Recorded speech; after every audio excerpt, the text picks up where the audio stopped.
नमस्कार प्यारे बच्चों, कैसे हैं आप सब। आशा करता हूँ कि सब अच्छे होंगे। तो चलिए शुरू करते हैं। आज हम करेंगे वर्कशीट नंबर 172। ये हमारी हिंदी की कार्य पत्रिका होगी 18 फरवरी 2021 की। इधर बच्चे अपनी क्लास का सेक्शन, यहाँ पर अपना नाम और यहाँ पर अपने टीचर का नाम लिखेंगे। आज हम फिर से अपनी हिंदी की पाठ्य पुस्तक रिन्यूम से पाठ स्वामी की दादी से वर्कशीट करने वाले हैं। तो अगर आपने ये पाठ नहीं पढ़ा है तो इसको अपनी किताब से ज़रूर पढ़ें। चलिए इसको शुरू करते हैं। प्यारे बच्चों, आशा है कि आप सभी ने पाठ स्वामी की दादी को ध्यान से पढ़ा होगा। स्वामी अपनी दादी को अपने मन की बातें बताकर बहुत खुश होता था। यह बात इस तरीके से भी कही जा सकती है कि दादी को अपने मन की बातें बताकर स्वामी की खुशी का ठिकाना न रहता। यहाँ खुशी का ठिकाना न रहना एक मुहावरा है जिसका अर्थ है बहुत खुश होना। मुहावरों के प्रयोग से बात अधिक रोचक व आकर्षक हो जाती। तो यहाँ पे मुहावरों का उपयोग बता रहा है कि मुहावरे हम क्यों इस्तेमाल करते हैं। ठीक है, चलिए इसको शुरू करते हैं। प्रश्न नंबर 1 में लिखा है कि नीचे दिए गए चित्रों को देखकर मुहावरे पहचानिए व उनका वाक्यों में प्रयोग कीजिए। तो यहाँ पर चित्र देखने हैं, उनमें से मुहावरा पहचानना है और फिर उन मुहावरों से हमें वाक्य बनाना है। पहला देखिए, ईद का डैश होना। ये क्या है? ये एक चांद है। तो यहाँ पर मुहावरा क्या हो गया? ईद का चांद होना। इसका मतलब क्या होता है? जो कभी कभार दिखाई देता है। तो इन्होंने देखिए क्या वाक्य बनाया है। जब से मोहन ने दूसरे शहर में अपनी दुकान खोल ली है तब से वह तो ईद का चांद हो गया, यानी कभी कभार ही दिखाई देता है। वैसे ही देखिए ये क्या है? ये दांत दांत खट्टे करना। ये मुहावरा है, यानी हरा देना। इसका वाक्य प्रयोग भी अभी मैं आपको दिखाऊंगा। पहले ये सारे मुहावरे बता देता हूँ। भाई ये है दांत खट्टे करना। फिर क्या है? आंख का तारा होना। ठीक है, जो बहुत प्यारा होता है उसको क्या बोलते हैं? आंखों का तारा बोलते हैं। और फिर ये क्या है? घी के दिए जलाना। ठीक है, तो चलिए, घी के दिए जलाना यानी बहुत ज्यादा खुश होना। आइए अब इनका वाक्य में प्रयोग देख लेते हैं। तो पहला देखिए वाक्य है, पृथ्वीराज चौहान ने तराइन के प्रथम युद्ध में मोहम्मद गोरी के दांत खट्टे कर दिए।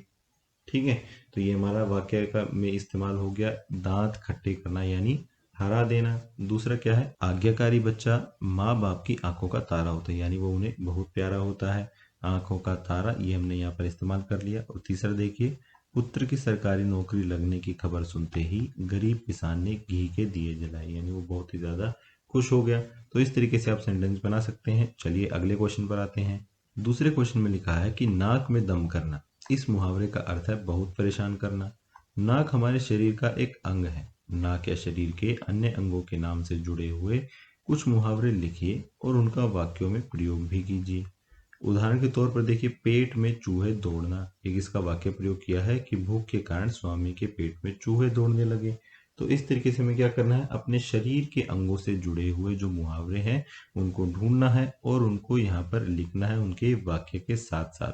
तो देखिए कुछ मैंने यहाँ पर ढूंढ लिए हैं, आइए आप देख लेते हैं उनको भी और लिख सकते हैं। तो देखिए पहला मुहावरा आप लिख सकते हैं कि आंख दिखाना। आंख दिखाने का मतलब क्या होता है? बहुत ही गुस्सा करना।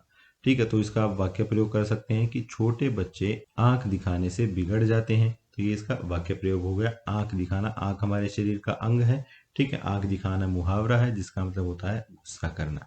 वैसे ही दूसरा देखिए, अंगूठा दिखाना। अंगूठा हमारे शरीर का एक अंग है। अंगूठा दिखाने का मतलब होता है मना कर देना। जिस पर मैं सबसे ज्यादा भरोसा करता था मुसीबत में, उसी मित्र ने मुझे अंगूठा दिखा दिया। ठीक है, उसने धोखा दे दिया, उसने मना कर दिया मदद करने से। तो इस तरीके से आप इसको इस्तेमाल में ला सकते हैं। तीसरा देखिए, आंखों में धूल झोंकना। देखिए आप सारी दुनिया को धोखा दे सकते हैं परंतु एक अनुभवी डॉक्टर की आंखों में धूल नहीं झोंक सकते। ठीक है, तो यहाँ पर आंखों में धूल झोंकने का मतलब क्या होता है? धोखा देना। चलिए चौथा वाक्य क्या है? यहाँ पर लिखा है कि पीठ दिखाना यानी हार कर यानी डर कर भाग जाना। जब भारत के लोगों ने अंग्रेजों से युद्ध करना प्रारंभ किया यानी शुरू किया तो अंत में अंग्रेज पीठ दिखाकर भाग गए। ठीक है, तो इस तरीके से आप इन सेंटेंसेस का, इन मुहावरों का सेंटेंसेस में इस्तेमाल कर सकते हैं। चलिए अगला क्वेश्चन देखते हैं। प्रश्न नंबर 3 में लिखा है कि पाठ में आए इन वाक्यों को बोलकर पढ़िए और गहरे रंग के शब्दों के लिंग बदलकर वाक्यों को दोबारा लिखिए। तो यहाँ पर लिंग परिवर्तन हमें करना है। पहला उदाहरण देखिए कि राजम ने पिता, तो पिता जो शब्द है वो गहरे रंग में लिखा हुआ है, तो इसको हमने चेंज करना है। राजम के पिता एक जंगल में डेरा डाले हुए थे। तो आइए इसको बदलकर लिखते हैं। राजम के पिता की जगह क्या लिखेंगे? राजम की माँ। ठीक है, राजम की माँ जंगल में डेरा डाले हुई थी। ठीक है, आइए आगे के वाक्य भी हम देख लेते हैं। दो शेर राजम पर झपटे थे। अब जो शेर शब्द है इसको हमें चेंज करना है, ये किस में हो जाएगा, शेरनी में हो जाएगा। इसका वाक्य प्रयोग भी हम देखते हैं, इसको बनाएंगे अभी। ठीक है, पहले हम देख लेते हैं लिंग परिवर्तन कैसे कैसे करना है सबका। फिर क्या है, मैंने वह मेडल तुम्हारी बुआ जी को दिया। तो बुआ जी जो है गहरे शब्द में लिखा हुआ है, तो बुआ जी का उल्टा क्या हो जाएगा, इसका लिंग परिवर्तन करेंगे तो फूफा जी हो जाएगा। ठीक है, फूफा जी। फिर क्या है, वो तो बहुत प्यारा लड़का है, तो लड़के की जगह क्या हो जाएगा, लड़की। ठीक है, इसके वाक्य भी हम देखेंगे। दादी जी काफी प्रभावित हुई, तो दादी जी की तरह क्या हो जाएगा, दादा।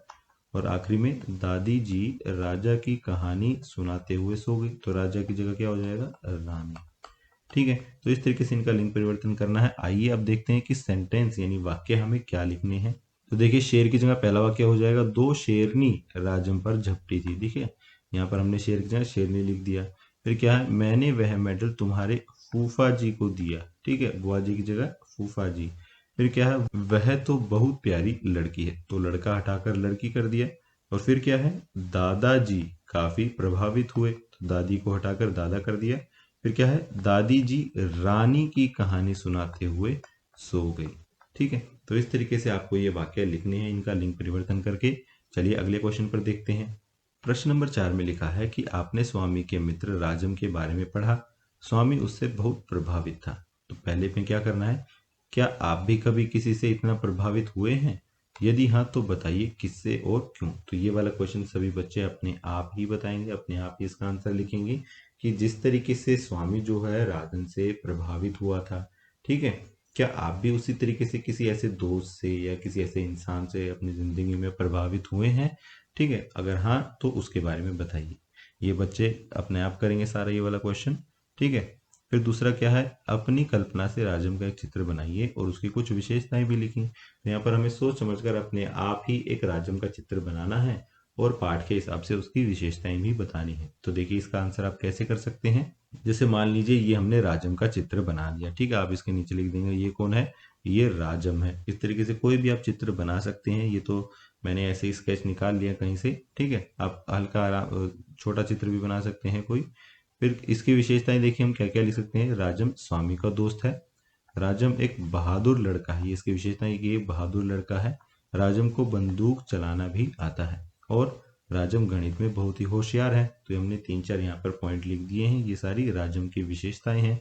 इस तरीके से आप राजम का एक चित्र भी बनाएंगे, नीचे लिखेंगे ये राजम है और राजम की विशेषताएं यहाँ पर लिखकर बता देंगे। ठीक है, और क्या करना है इसके अलावा, इसके अलावा आपको अपनी रिंजम की अभ्यास पुस्तिका से पेज नंबर 128 और लिंग के अभ्यास के लिए 118 पेज नंबर भी इसी तरीके से करना है। ठीक है, आज की क्लास यहीं खत्म होती है। अगर आपके कोई डाउट्स हैं तो आप नीचे कमेंट सेक्शन में पूछ सकते हैं। कल फिर मिलेंगे, कुछ नया सीखेंगे। तब तक के लिए थैंक यू एंड जय हिंद।